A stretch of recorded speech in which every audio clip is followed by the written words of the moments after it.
Bonjour à toutes et à tous et bienvenue. Ravi de vous rejoindre encore une fois pour une nouvelle vidéo qui porte sur une activité de technique d'expression qui s'inscrit dans le cadre de l'étude de roman à thèse intitulée Le dernier jour d'un condamné de Victor Hugo. Cette activité est destinée aux élèves de la première année du baccalauréat. Donc, il porte sur les types d'arguments. Quand vous voyez, c'est une suite de la production écrite. Ce cours a une relation directe avec la production écrite, parce que les élèves de la première année du baccalauréat seront demandés au régional de rédiger un texte argumentatif. Ils doivent prendre opposition, ils doivent appuyer leur thèse et l'illustrer d'arguments variés. Et c'est ce qui pose problème pour la plupart des lycéens. C'est pour cela il est nécessaire de reconnaître et d'identifier les types d'arguments que vous devez utiliser et que vous devez fournir pour réussir la production écrite. Pour reconnaître ces types d'arguments, nous allons travailler sur Le dernier jour d'un condamné et la préface de 1832. Comme nous avons déjà relevé à travers les analyses que nous avons effectuées, à travers les extraits, à travers la préface, nous avons relevé une variété d'arguments fournis et avancés par Victor Hugo pour appuyer sa thèse qui est bel et bien l'abolition de la peine capitale. Donc, nous allons relever le corpus à travers des supports précédemment cités. Nous allons relever les arguments et ensuite, nous allons essayer d'identifier le type de chacun. Je vous ai listé quelques types. Vous en connaissez quelques-uns et vous ignorez d'autres. Donc, l'argument d'autorité, l'argument par l'exemple, l'argument par les chiffres, l'argument de cause à effet, l'argument par le témoignage, l'argument ad hominem. Alors voilà quelques arguments que nous avons déjà relevés.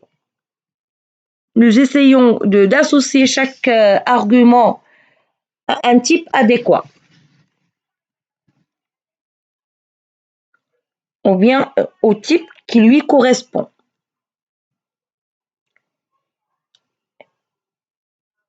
L'argument numéro 1.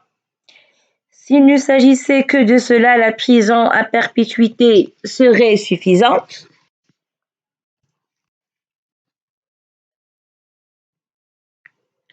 À Saint-Paul, immédiatement après l'exécution d'un incendiaire nommé Louis Camus, une troupe de masques est venue danser autour de l'échafaud encore fumant.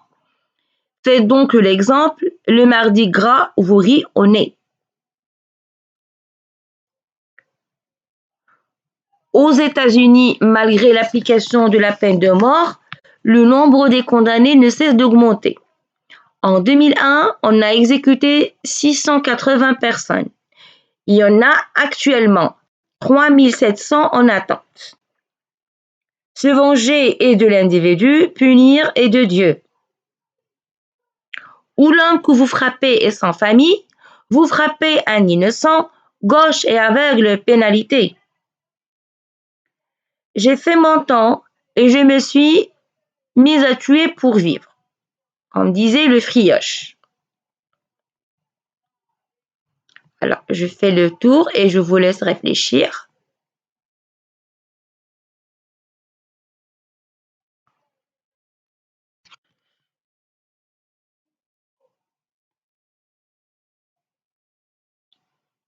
Passons maintenant à l'étape de la conceptualisation. Nous allons découvrir ces types d'arguments. Alors, le premier argument, s'il ne s'agissait que de cela, la prison à perpétuité serait suffisante. Alors, quand vous voyez ici, nous avons deux propositions. S'il ne s'agissait que de cela, la première, la seconde serait suffisante. La prison à perpétuité serait suffisante. Donc là, il y a une relation de cause à effet. L'une est la cause de l'autre. L'une est la conséquence de l'autre. Il s'agit ici d'une hypothèse. Alors, quand vous voyez ici si plus imparfait plus conditionnel passé, on peut exprimer cette relation avec d'autres manières, en ayant recours à la conséquence, en utilisant des subordonnés de la conséquence, des subordonnés de la cause. En effet, vu que, étant donné que, lorsqu'il s'agit d'une relation de ce genre. Alors, c'est ce qu'on appelle l'argument de cause à effet. Alors, voilà la définition de cet argument. Il s'agit d'un enchaînement logique de deux propositions. On est parti d'une cause établie pour en tirer des conséquences logiques. C'est ce qu'on appelle l'argument par la logique ou bien de cause à effet. À Saint-Paul, immédiatement après l'exécution d'un incendiaire nommé Louis Camus, une troupe de masques est venue danser autour de l'échafaud. Encore fumant, faites donc des exemples. Le mardi gras, vous rit en est. Alors là, il nous a fourni un exemple. L'exemple de l'exécution d'un incendiaire, Louis Camus. Alors, le but des exécutions ou bien la peine de mort est utile pour ceux qui soutiennent cette idée, c'est parce qu'il permet de donner l'exemple. Et à travers l'exemple, ils peuvent empêcher la récidive. Il sert à dissuader les criminels. Alors, pour Victor Hugo, il dit voilà l'exemple. C'est impossible de dissuader, c'est impossible d'empêcher la récidive à travers la peine de mort et à travers les exécutions. Voilà, le jour même de l'exécution d'une personne qui a déclenché un incendie, il y avait d'autres qui sont venus déguisés, qui portaient des masques, en fumant, qui étaient prêts pour commettre le même acte. Donc, ça sert à rien. Il se moque ici. Le mardi, c'est le bourreau. Le mardi gras, vous riez au nez. Il n'effraie pas, c'est pas effrayant, ça sert à rien. Donc, il nous a donné un exemple. C'est l'argument par l'exemple. L'argument suivant, c'est l'argument par les chiffres. Ici, il avait recours aux chiffres. On a exécuté 680 personnes.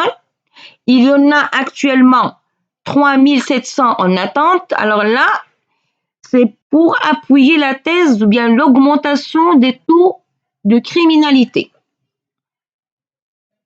À force d'appliquer la peine de mort, les taux de criminalité augmentent. Donc, ça ne sert à rien. Et il nous a donné des chiffres. Recours aux chiffres et au pourcentage. Vous pouvez recourir au sondage aussi. S'exprimer en termes de chiffres.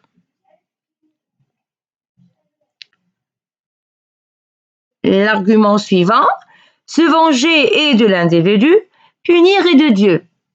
L'argument d'autorité. Et c'est référé à la religion. Il a donné un argument d'autorité. C'est Dieu qui punit et c'est pas l'individu. Alors, on a évoqué une citation connue d'une personne connue, faire référence à un spécialiste, à une science par exemple, à une étude, une autorité morale ou religieuse. Alors là, je pense que vous maîtrisez ce genre d'argument. Vous pouvez recourir à des citations, des idées de certains écrivains, certains poètes, certains savants, certains adjuvants, pour appuyer votre idée ou bien vos idées. Ou l'homme que vous frappez est sans famille jusqu'à la fin, gauche et aveugle pénalité. Alors là, le recours aux insultes. Il s'est attaqué à ses adversaires, il les a insultés. Il a mis l'accent sur la maladresse et la fausseté de leurs idées, de leurs thèses. Gauche, aveugle. Donc, l'argument ad hominem, on s'est attaqué à la personne même de celui qui soutient la thèse adverse. On s'attaque à l'adversaire sur le plan personnel. Parfois, on peut même nommer l'adversaire pour discréditer son argumentation, pour mépriser son point de vue. Dernièrement, nous avons l'argument par le témoignage. C'est ce que nous avons découvert à travers le frioche. J'ai fait mon temps et je me suis mis à tuer. Donc, se baser sur un témoignage. D'ailleurs, lors des productions écrites que nous avons rédigées en classe, nous avions l'habitude de recourir à ce genre d'argument. Selon le témoignage d'après, c'était une astuce pour exemplifier. Alors, un petit rappel des types d'arguments qui servent à appuyer une thèse, c'est la preuve.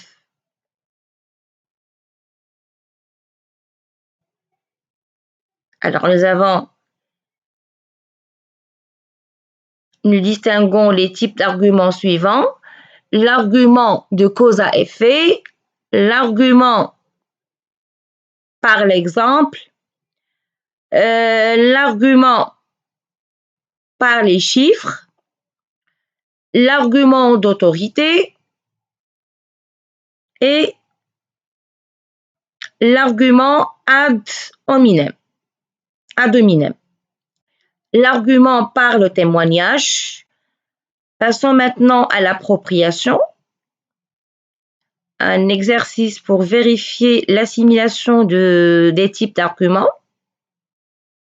Donc, identifier les types d'arguments proposés dans le tableau suivant pour défendre la thèse suivante. Le fait de regarder certaines émissions de télévision rend les enfants violents. Alors, pour appuyer cette thèse et comme preuve, l'argumentateur avait recours à ces arguments. Et c'est à vous maintenant de les identifier. Voilà, un psychologue affirme que la plupart des enfants qui ont un comportement violent passent beaucoup de temps à regarder des dessins animés dans lesquels le héros est agressif. Si les enfants regardent beaucoup de films violents dans lesquels le héros est valorisé, ils auront envie de l'imiter. Aux États-Unis, un jeune lycéen a agressé violemment et a même blessé plusieurs camarades de classe. Il passait tout son temps à regarder des films de violence à la télévision. 70% des enfants passent en moyenne 4 heures par jour devant la télévision. Sur ces 4 heures, ils regardent pendant au moins 3 heures des dessins animés dans lesquels la violence est valorisée. Je vous laisse réfléchir. Rappelez-vous maintenant les types d'arguments. L'argument d'autorité, l'argument par les chiffres, l'argument par l'exemple, l'argument par le témoignage et l'argument ad hominem.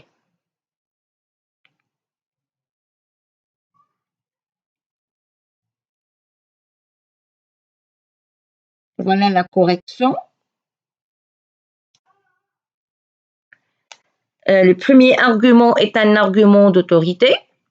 L'argumentateur avait référence ou bien fait référence à la science, à une autorité, la psychologie, pour appuyer sa thèse. L'argument de cause à effet. Si les enfants regardent, ils auront envie de l'imiter. La cause entre les deux propositions et l'effet entre les deux propositions, bien sûr. L'avant-dernier argument, l'argument par l'exemple. Il a fourni l'argument d'un lycéen. Et finalement, l'argument par les chiffres, un pourcentage. 10%, pardon, 70% des enfants passent en moyenne 4 heures. Pourcentage et le nombre d'heures qu'ils passent devant la télévision et le nombre d'heures consacrées aux dessins animés.